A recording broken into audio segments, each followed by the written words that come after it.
Bonjour à tous, dans ce nouvel épisode du podcast de Je bosse en grande distribution, j'ai décidé de parler d'un sujet que nous suivons beaucoup sur le site de Je bosse en grande distribution. Ce sujet, c'est celui de la robotique. Et pour ouvrir encore davantage le débat, j'ai décidé d'inviter Phil Jeudi. Bonjour Phil. Bonjour Jonathan. Donc, tu as une expérience assez riche dans le monde de la tech, dans le monde du retail, dans le monde des startups.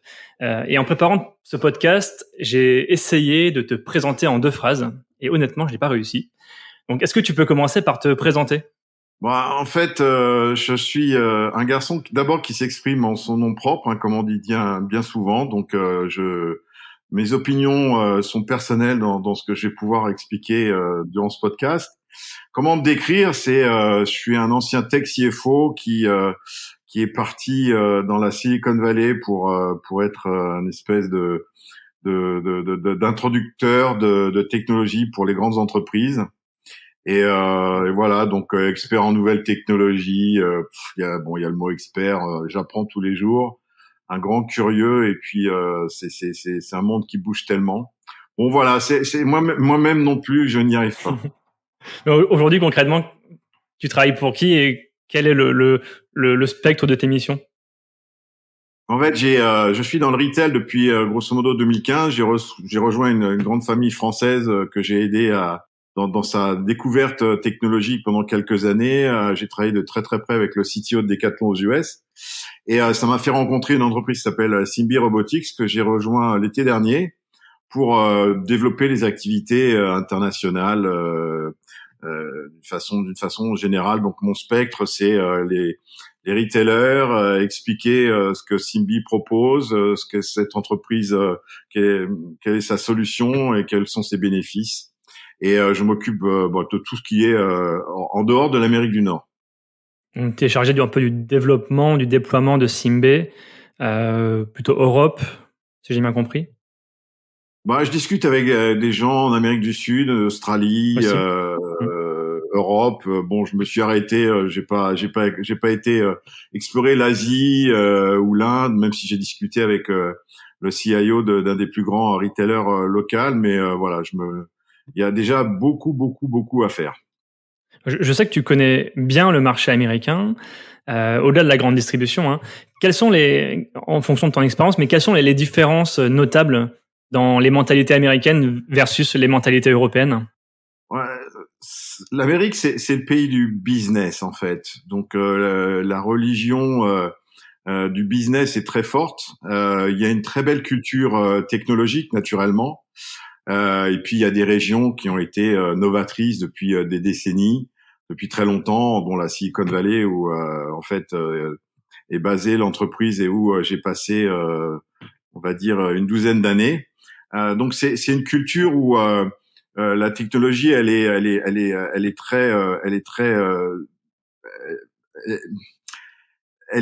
facilement adoptée, on va dire. En tout cas, c'est le constat que je fais dans l'industrie du retail aujourd'hui. Par rapport à l'Europe, où il y a différentes Europes. Il y a l'Europe des Anglo-Saxons où c'est très confortable, et je dirais c'est un plaisir de discuter, même avec des Flamands, des Allemands, qui comprennent bien, je dirais, qui ont cette culture business aussi.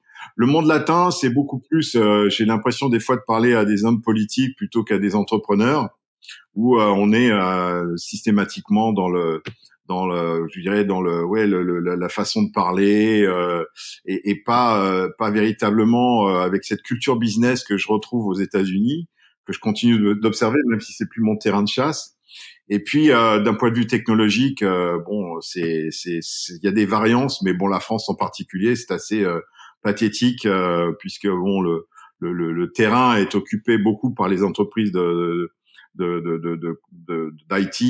qui ont fait le berceau de la technologie de ces dernières années, et malheureusement un petit peu peut-être aussi le cercueil d'une industrie qui aujourd'hui souffre parce qu'elle n'a pas véritablement. Enfin, on parle d'innovation dans tous les sens. Il y a des entreprises qui nous citent l'innovation à longueur de journée, mais je n'ai pas remarqué véritablement une compréhension des problèmes adoptés, des technologies déjà adoptées aux États-Unis et qui sont déjà en train d'apporter un certain nombre de bénéfices. J'ai l'impression de faire la leçon à des gens qui ne comprennent qui comprennent mais qui sont incapables en tout cas de faire passer le message auprès des décideurs et qui sont pas forcément faciles à atteindre, hein. C'est comme des hommes politiques, hein, Michel-Édouard Leclerc ou le monsieur de Super U d'Intermarché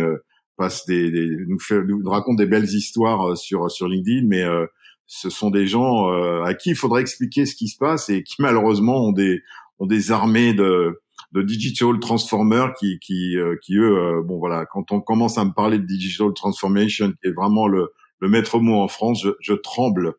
Et heureusement plus trop de directions d'innovation qui ont petit à petit disparu, parce que ça c'était aussi un gros nuage de fumée en France. Alors, en parlant d'innovation, quelle est ta définition? Oui, mais est-ce que tu as vu des choses aux États-Unis qu'on ne voit pas encore en France et qui, selon toi, ne pourront jamais arriver, justement? Non, je pense que bon, il y a des choses qui sont difficiles à financer, des innovations qui sont difficiles à financer en Europe ou en France en particulier. Bon, les milliards qu'a dépensé Amazon pour faire le self checkout, le pognon dépensé par Standard Cognition ou d'autres startups qui sont dans ce domaine-là. Bon, c'est un terrain de jeu beaucoup plus grand.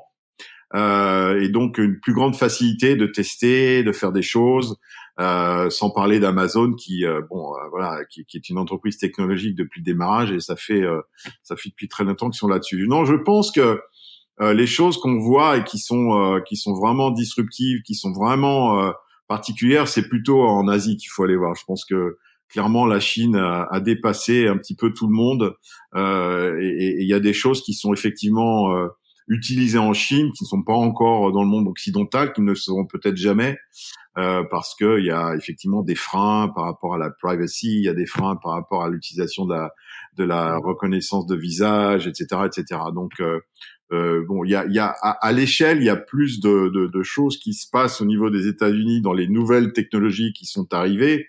Maintenant, dans la problématique de la supply chain, des warehouses, il y a quand même des beaux équipements qui ont été faits en Europe. Donc la nuance, elle est un petit peu difficile à faire. Il y a pas vraiment de choses que je peux citer que je vois faire aux États-Unis et que je ne vois pas faire en France. Bon, il y a beaucoup plus de retailers, il y a beaucoup plus d'exemples, de partenariats, de choses qui ont été faites parce que la technologie est plus adoptée là-bas et qu'il y a plus de facilité. Mais bon, il y a pas beaucoup de drive. Aux États-Unis, typiquement, c'est une spécialité plutôt européenne voire française. Mais bon, d'un point de vue technologique, je pense que les copycats européens ont fait le travail, et des choses ont été testées qui sont également qui ont été déjà initiées aux États-Unis. Alors je ne sais pas si on peut parler de frein à l'innovation en France. Quand on voit la confrontation, par exemple, avec Amazon et Walmart, où on voit les deux enseignes, en tout cas, proposer énormément de nouvelles choses. Est-ce que cette confrontation provoque justement une sorte d'émulation au sein des startups? Est-ce que ça ouvre justement la voie à de nouveaux usages, à de nouveaux concepts? Est-ce que finalement, ça manque pas d'une locomotive en France au niveau de l'innovation pour accélérer justement cette transformation? Bah, de toute façon, il y a un problème de taille. Je dirais, les Carrefour, les Auchan ont pas les moyens d'avoir autant d'ingénieurs, d'avoir une plateforme de publicitaires et de monétisation des données que peut avoir Walmart et Kroger. On n'est pas dans on n'est pas dans la même cour, donc forcément, ça crée des grandes différences. C'est évident qu'il y a un problème de taille. Après, il y a un problème de culture, et encore, je parlais de l'adoption de la technologie aux États-Unis. Walmart a acquis une entreprise qui s'appelait Cosmix Labs, qui est devenue Walmart Labs.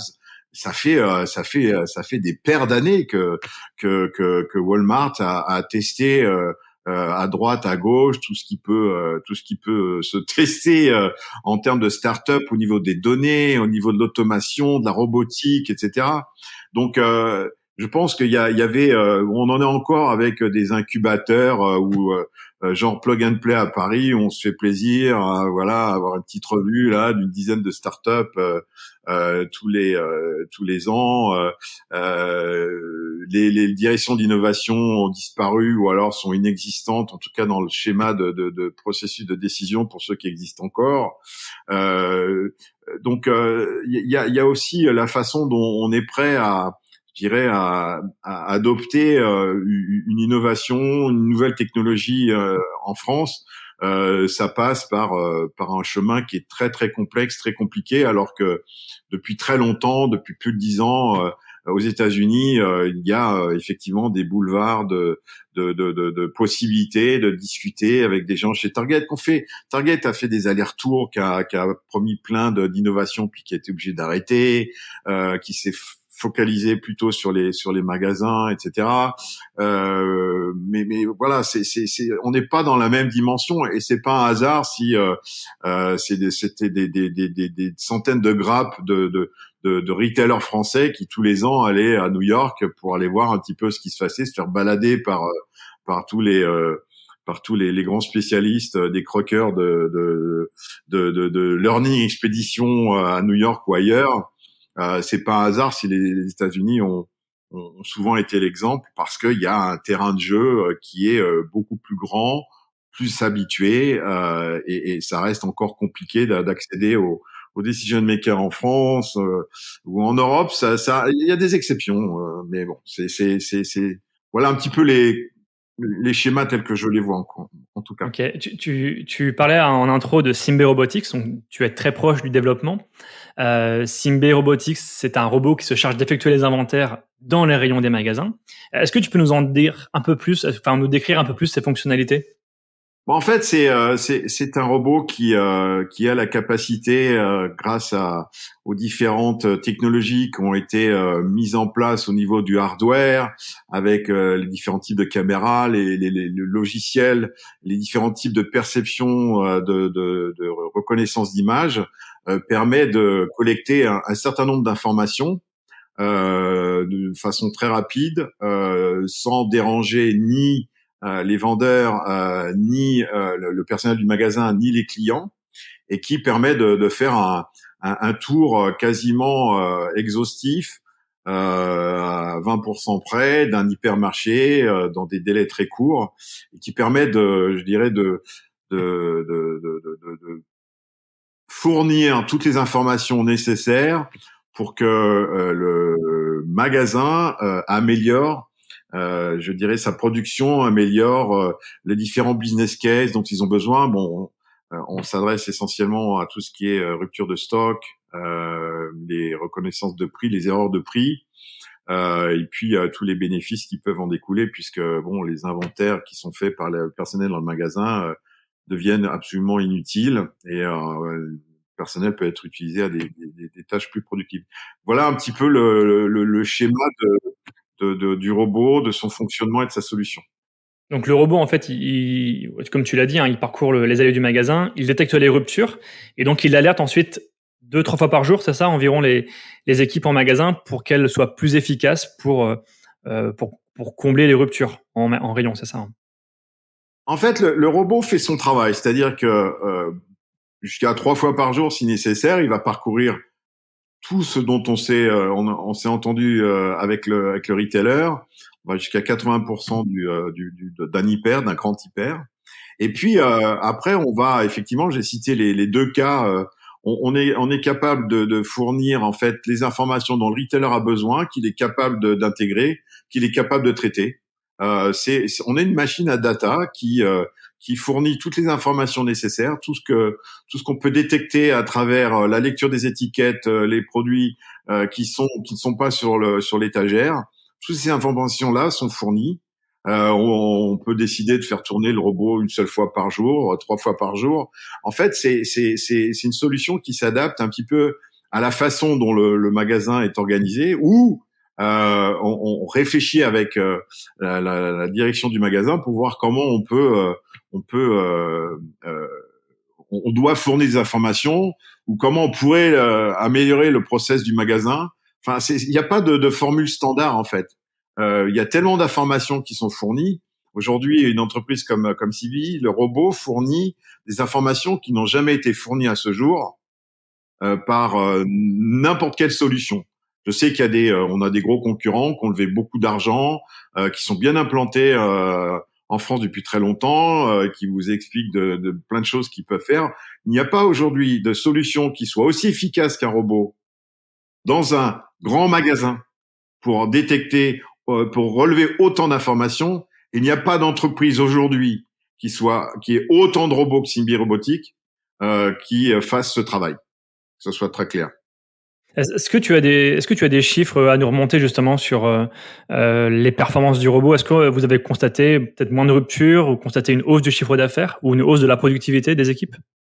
En fait, ce que fait le robot, alors bon, on a Schnucks qui est un retailer régional aux États-Unis. On a Carrefour aussi qui a maintenant plus d'une dizaine de robots qui tournent. Donc il y a des revues de presse qui expliquent qu'effectivement le robot arrive à détecter 10, 20 fois plus de ruptures de stock, encore plus. Il y a pas de débat entre un robot qui parcourt un magasin en 3-4 heures sur à peu près 80% de sa zone. On fait pas encore tout ce qui est fruits, légumes, et puis tout ce qui est coffin, c'est-à-dire les fruits, comment on dit, les trucs horizontaux là. Mais il y a pas de, je dirais, il y a pas de photo entre ce qu'une personne essaie de relever manuellement avec ce que peut faire un robot tous les jours. Sur tous les produits qui sont analysés. Donc les chiffres en fait sont de détection des ruptures sont 10, 20 fois plus. Enfin ça dépend en fait. Il y a pas de chaque retailer a ses propres systèmes d'étagères, ses propres étiquettes électroniques, pas électroniques, etc. Donc grosso modo à l'évidence une donnée connue chez les retailers, c'est que la perte sur les ruptures, sur les produits qui manquent sur l'étagère, c'est 2, 3, 4, 5%, peut-être plus en fonction des retailers des pays. Clairement, on s'attaque à ce manque à gagner parce que si on arrive à avoir une bonne chaîne de livraison, parce que c'est un peu compliqué aujourd'hui à cause du Covid, les facilités de livraison ont été quand même rendues un peu plus complexes qu'avant, mais si on arrive à avoir un bon rythme de livraison, etc., c'est évident que on va réussir à compenser significativement la perte due à l'absence de produits dans les étagères, parce que le switching rate, ce qu'on appelle le switching rate, c'est-à-dire est-ce que le client va prendre une autre marque parce qu'il n'a pas trouvé son produit, ça dépend vraiment. Ça peut être 50%, ça peut être 40%, ça peut être 70%. Mais en tout cas, il est évident que cette solution, aussi les exécutions de prix, il y a toujours un problème humain dans le traitement de l'information. C'est comme les gens qui pensent que les étiquettes électroniques, ça va résoudre leurs problèmes. C'est complètement faux et tout le monde le sait. Ça aide, mais forcément, il y a toujours une marge d'erreur parce qu'un magasin, c'est pas un magasin qui est dirigé par des machines. Encore aujourd'hui, c'est un magasin qui est géré par des êtres humains et il y a des tas de possibilités d'erreurs, même dans l'exercice d'une promotion. Et donc, avec une machine qui couvre autant un hypermarché, un grand supermarché, on peut plus se tromper en fait. Après, on ajuste, mais les performances, bon, voilà, je pourrais sortir des chiffres dans tous les sens. J'en ai donné quelques-uns. Il faudra lire les revues de presse de Schnucks et de Carrefour qui chacun indique leur propre ratio d'amélioration. Mais c'est clair qu'on s'adresse véritablement à une solution qui est très très vite, qui met beaucoup moins de temps à être rentable que ne peuvent l'être les grosses solutions de Ocado, de Geek Plus, de toutes ces solutions qui demandent des investissements très très lourds. Là, on est sur une échelle beaucoup plus petite et très accessible. C'est un robot qui a été testé avec Walmart. Mais il me semble que Walmart a stoppé le déploiement. Est-ce que tu en sais davantage sur les raisons de cette pause? En fait, l'histoire de Bossa Nova, de Walmart, elle est très connue. Simbi n'a pas eu de robot. Bossa Nova a été, il y a plus de 5 ans, le fournisseur exclusif. Ils ont eu jusqu'à 200 robots et donc pendant 5 ans, Walmart a eu, voilà, ce nombre de robots à tourner dans leur magasin. Quand on écoute ce qu'ils racontent dans la presse, c'est que ils avaient tellement de personnel dans le magasin qu'ils se sont rendus compte que il y avait plus besoin des robots. Oui. Alors là, je fais une Donc petite apparemment, pause. le robot dérangeait les équipes, quoi.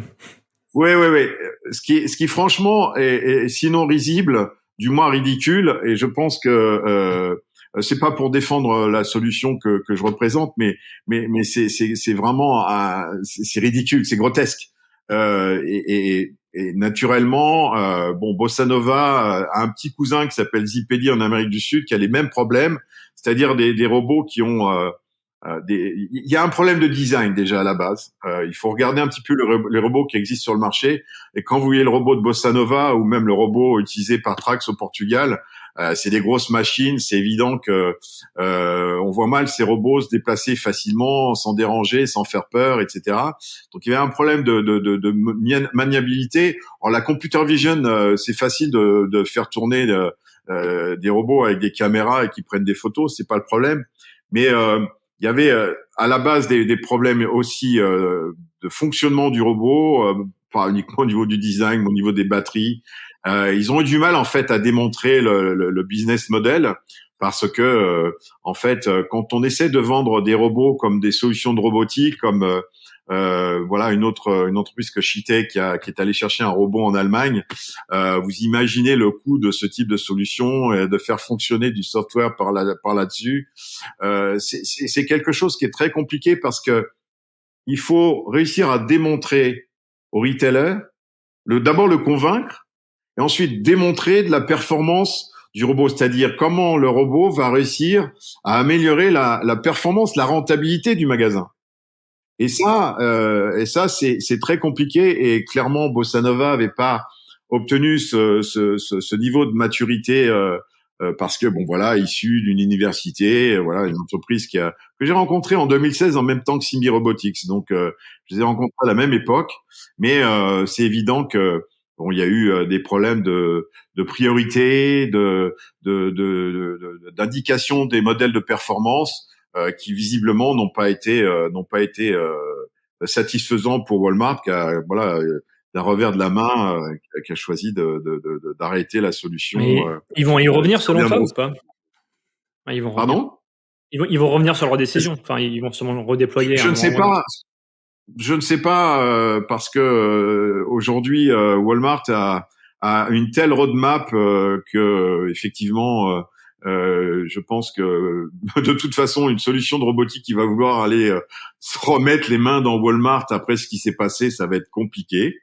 Il va falloir quand même être très gentil hein, parce que ils ont quand même dit que ils ont un peu enfin surtout du point de vue des Français qui regardent ce que Walmart comme c'était des ayatollahs du retail.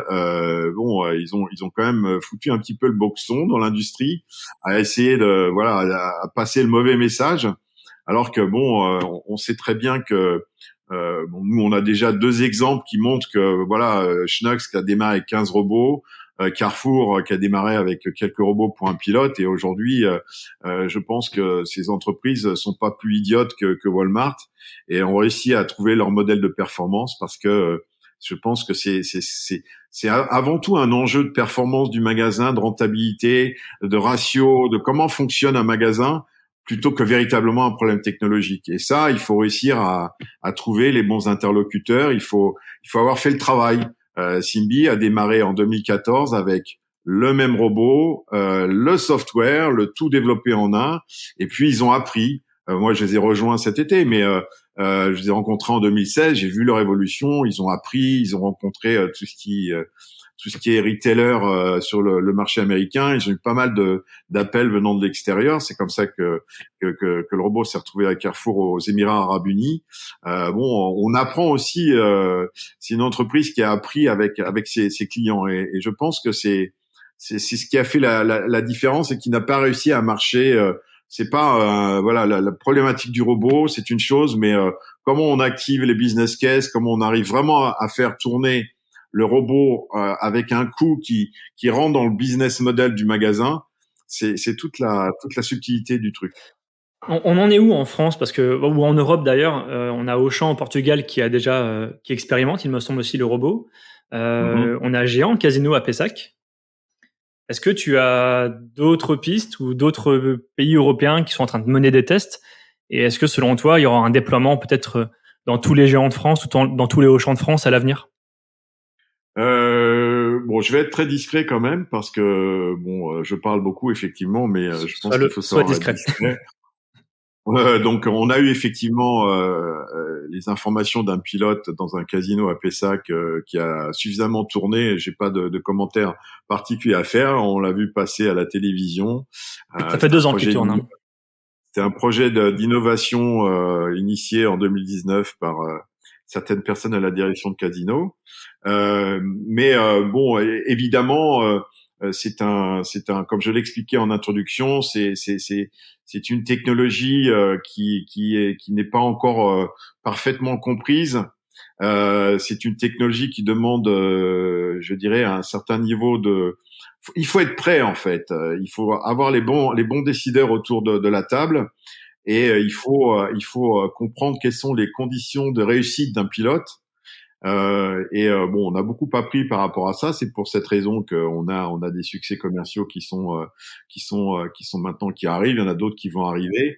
Ça va forcément. Moi, je suis arrivé l'été dernier pour faire un tour d'horizon des décideurs, des acteurs. Ça prend du temps. Et je dirais, j'ai rencontré des gens bon, un petit peu compliqués pour leur faire comprendre l'intérêt de la solution. Pas parce que, enfin, je pense que c'est assez évident de comprendre que effectivement, on a beaucoup plus de facilité à avoir des tâches qui sont importantes pour le magasin, mais qui sont automatisées. Je pense que c'est assez simple à comprendre. Après, on me sort les problèmes des syndicats, des machins, des trucs, des bidules. On n'est pas là pour remplacer du personnel, mais je dirais plus pour les aider à mieux travailler. Euh, je- certains pays sont assez bien organisés, assez réceptifs. Et il y a des discussions assez intéressantes. Quand les choses seront à annoncer, elles le seront. Mais en tout cas, ça sera pas dans le cadre de ce podcast. T'as pointé quelque chose d'intéressant, c'est qu'il y a un ennemi finalement dans la robotique, c'est le social. On a peur que la technologie fasse perdre des emplois. Pourquoi on pense comme ça et pourquoi on voit pas le progrès justement comme une avancée pour aussi renouveler l'industrie qu'est la grande distribution?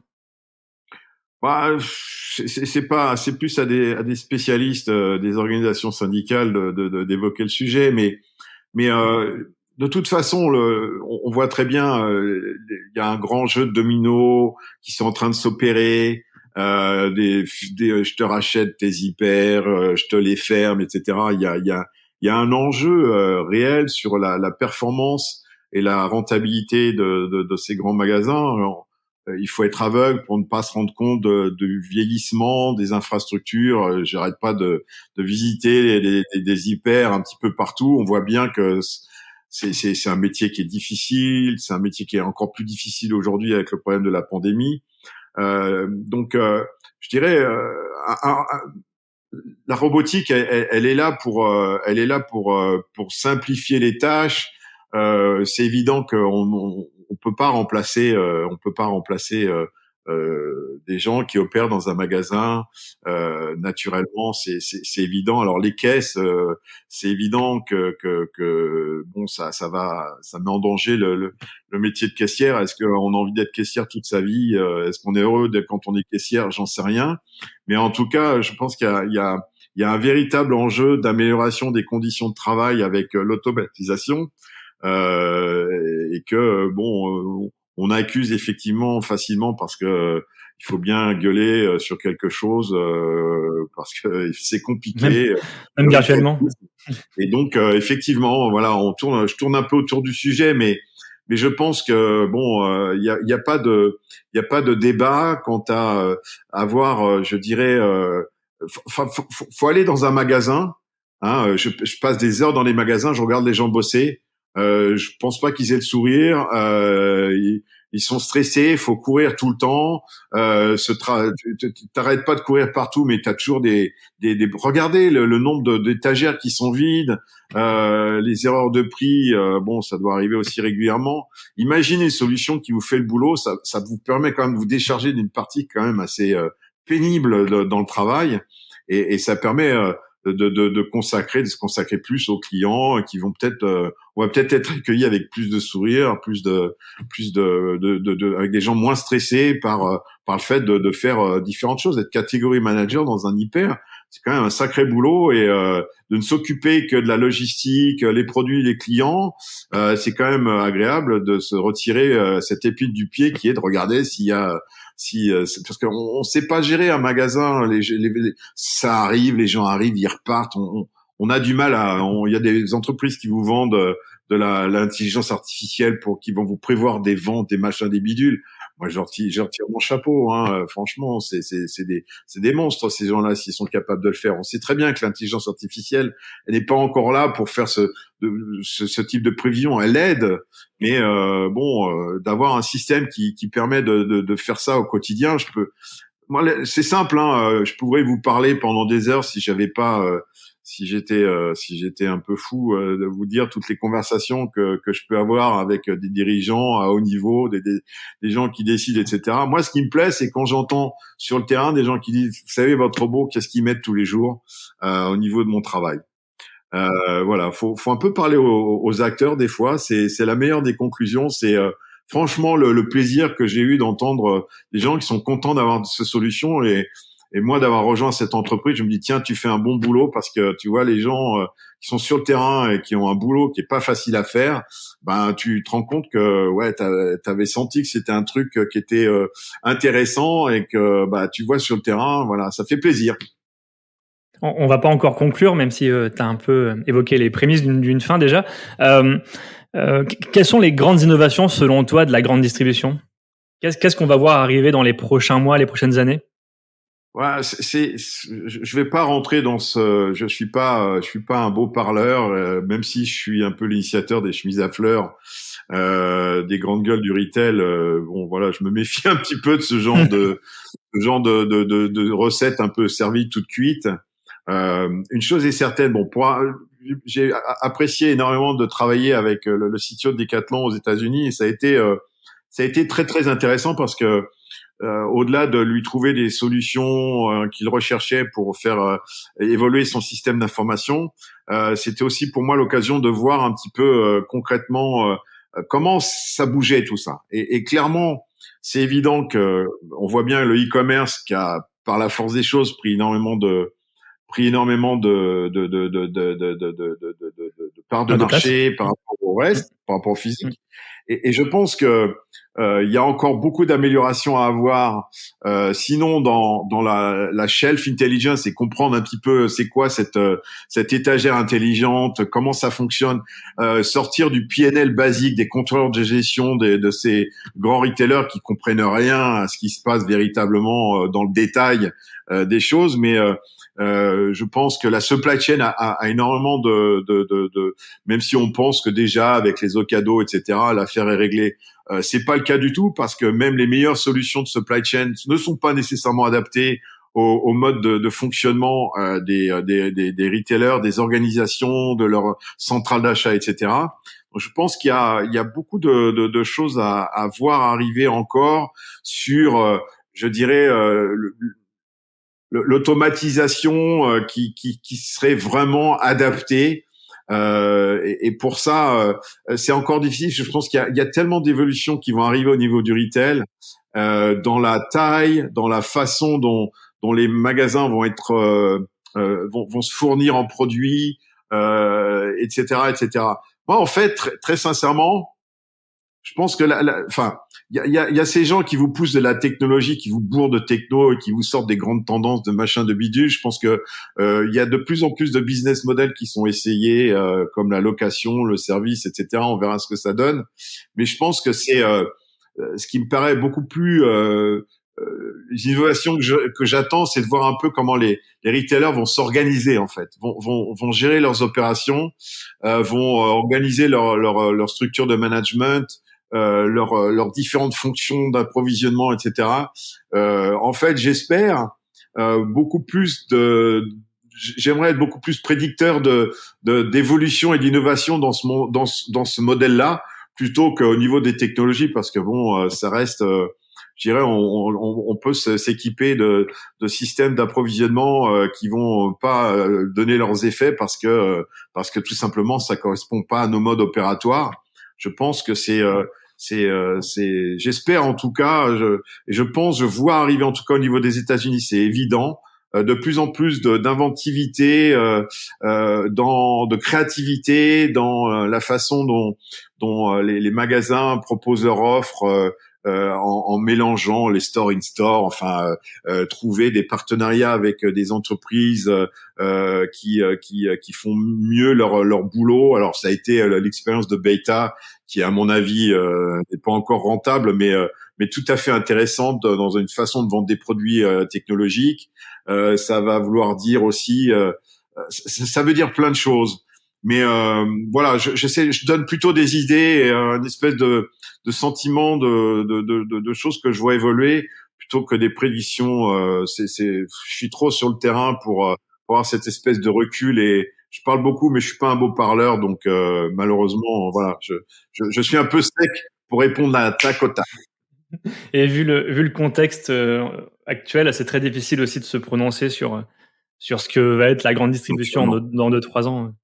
Merci à toi, Phil, c'était hyper intéressant. On pourrait rester encore parler des heures, je pense. Qu'est-ce qu'on peut te souhaiter dans les prochains mois, les prochaines années? Moi, ça va bien, merci. Ce que je souhaite, non, mais ce que je souhaite, c'est que voilà, on puisse. C'est un métier passionnant. J'ai démarré ma carrière dans le BTP. J'ai adoré ça, et de m'être retrouvé dans le retail il y a quelques années. Ça a été l'occasion pour moi de revenir sur le terrain, et c'est passionnant de travailler sur le terrain, voilà, c'est super, et je vois les difficultés, je vois les difficultés au quotidien.